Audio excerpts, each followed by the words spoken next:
Japan ने India को financial year 2021 में 312 बिलियन येन का लोन प्रोवाइड करा है। येन जापान की करेंसी है।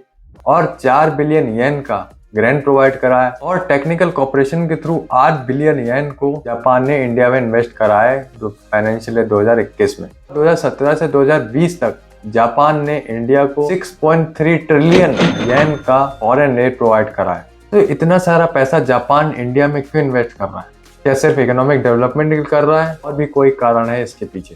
तो यही जानेंगे इस वीडियो में।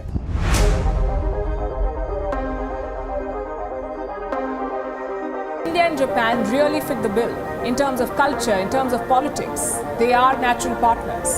इस सब की शुरुआत होती है 1958 में, जब जापान पहली बार दूसरे देशों को एड प्रोवाइड करने के लिए आगे बढ़ता है और देशों की खोज कर रहा था कि हम किस देश को एड प्रोवाइड करें। उस टाइम इंडिया को एड की जरूरत थी और लो इंटरेस्ट पे जापान लोन प्रोवाइड करने में हमेशा आगे रहा है।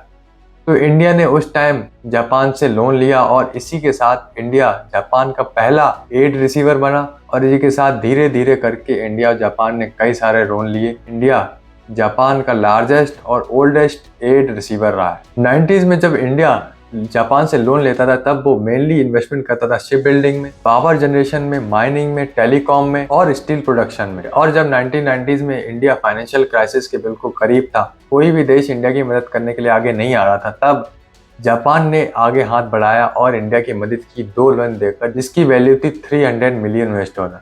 उसके बाद 1991 में इंडिया लिबरलाइज होता है और जापान को नई अपॉर्चुनिटीज मिलती है इंडिया में इन्वेस्ट करने के लिए। जितना एड जापान ने इंडिया को प्रोवाइड करा है अब तक और जो आगे कर रहा है, उसमें 60% हिस्सा जापान ट्रांसपोर्टेशन डेवलप करने में कर रहा है।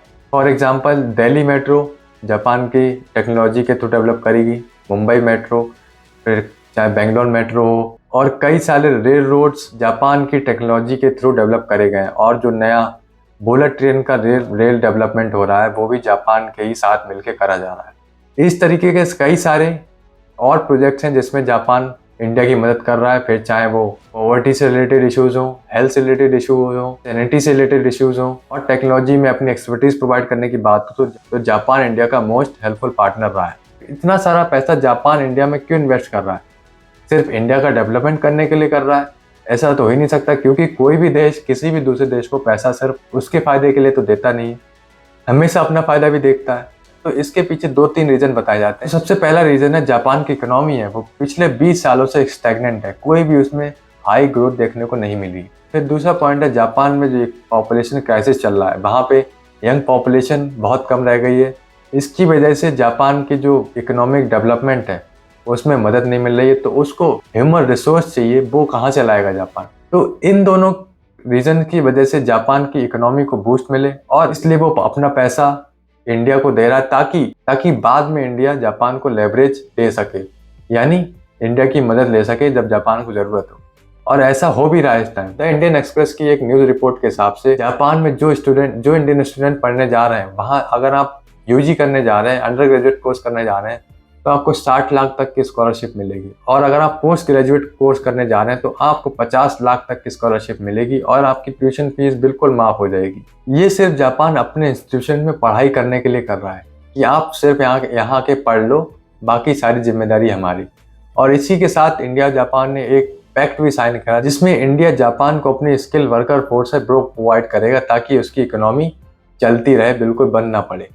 तो यही रीजन है जिसकी वजह से जापान इंडिया में इन्वेस्टमेंट कर रहा है, ताकि इंडिया को तो फायदा हो ही रहा है, इससे इकोनॉमिक डेवलपमेंट इंडिया को हो ही रहा है। तो आप लोग कहोगे कि इंडिया ही इसने क्यों चूज करा, और देश क्यों नहीं चूज करे?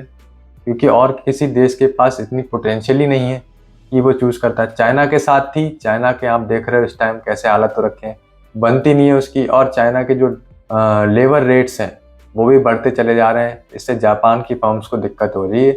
इसलिए इंडिया इस टाइम और ज़्यादा वाइबल ऑप्शन दिख रहा है जापान को। तो that's why Japan loves India. अगर आपको वीडियो अच्छी लगी हो और इन्फॉर्मेटिव लगी हो तो दुनियादारी को सब्सक्राइब करिए और इस वीडियो को लाइक जरूर करें। Thank you for watching this video. जय हिंद।